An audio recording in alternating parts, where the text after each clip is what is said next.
અમદાવાદમાં નહેરુનગર નજીક શાકભાજી વેચનારા વેપારી પર ફાયરિંગ કરાયું. ઘટનાના સીસીટીવી પણ જાહેર કરાયા, જેમાં બે બુકાનીધારી શખ્સો બાઇક પરથી ઉતર્યા અને ફાયરિંગ કર્યું. ગોળી શાકભાજી વેચનારા બદાજી મોદી નામના વેપારીને વાગી. તેઓ ઘાયલ થયા. આ જોઈને હુમલાખોરો ત્યાંથી ભાગી છૂટ્યા. ફાયરિંગને કારણે આસપાસમાં પણ અફરાતફરી મચી ગઈ.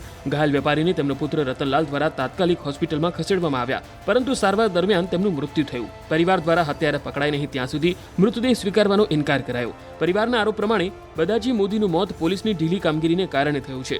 આરોપ પ્રમાણે 1 મહિના પહેલા 14 ઓક્ટોબરે પણ બદાજી મોદી પર હુમલો થયો હતો, જેના પણ સીસીટીવી સામે આવ્યા છે. આ હુમલા અંગે પોલીસને અરજી આપવામાં આવી હોવા છતાં માત્ર તપાસ થઈ રહી છે તેવું જ આશ્વાસન અપાયું. કોઈ નક્કર કાર્યવાહી ન કરાઈ હોવાનો આરોપ છે. પોલીસની પ્રાથમિક તપાસમાં એવી વિગતો સામે આવી છે કે મૃતકના ભાઈની 1 વર્ષ પહેલા રાજસ્થાનમાં હત્યા થઈ હતી. આ હત્યા બદાજીએ જ કરાવી હોવાની શંકાના આધારે કોઈ નજીકના સંબંધીએ ફાયરિંગ કર્યું હોવાની આશંકા છે.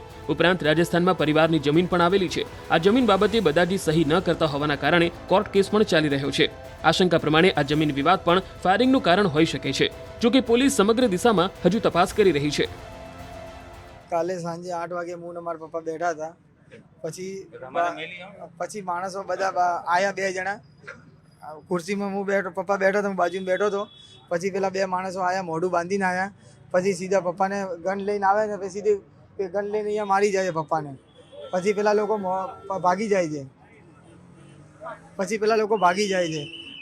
અમારા માણસો પાછળ દોડે છે પકડવા માટે, પણ એક જણ બાઇક ચાલુ રાખે છે, 2 જણા પાછળ બેસીને ભાગી જાય છે. અમારા માણસો પાછળ દોડ્યા પણ એ હાથમાં આવ્યા નથી.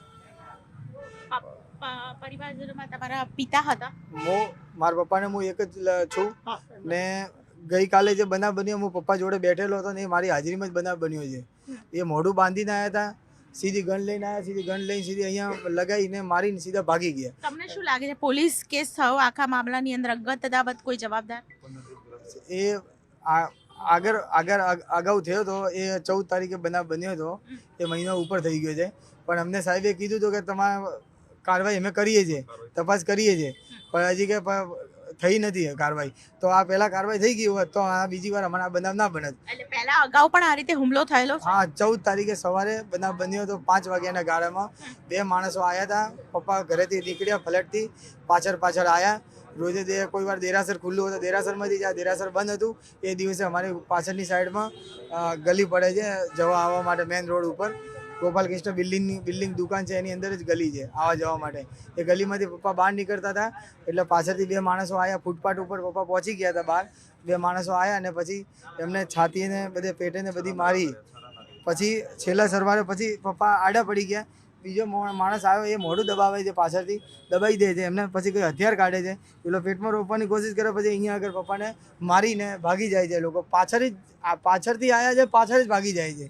પછી અમે લોકો સેટેલાઇટ બી તપાસ કરી હતી, અરજી આપી હતી. પછી ત્યાં આગળ જિલ્લાની સાહેબ આપણે ત્યાં બી અરજી આપીને આવ્યા હતા એલિજ બ્રિજમાં.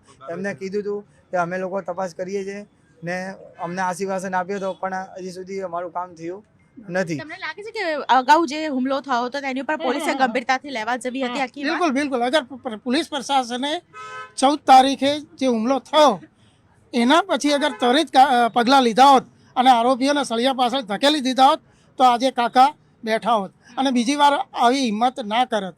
એટલે પ્રશાસનને મારી નમ્ર વિનંતી છે કે જલ્દીથી જલ્દી આરોપીઓની ધરપકડ કરી જેલના સળિયા પાછળ મોકલે અને પીડિત પરિવારને ન્યાય અપાવે. બિલકુલ. અગાઉ જે હુમલો થયો તેની પાછળનું કારણ શું જવાબદાર હોઈ શકે છે? આગળ પેલું પકડ્યા હોત, કોઈ બી તપાસ કરી હોત તો પેલા લોકો બીજી વાર ના આવત. હવે બીજામાં પહેલી વાર જ્યારે હુમલો થયો તેની પાછળનું કારણ?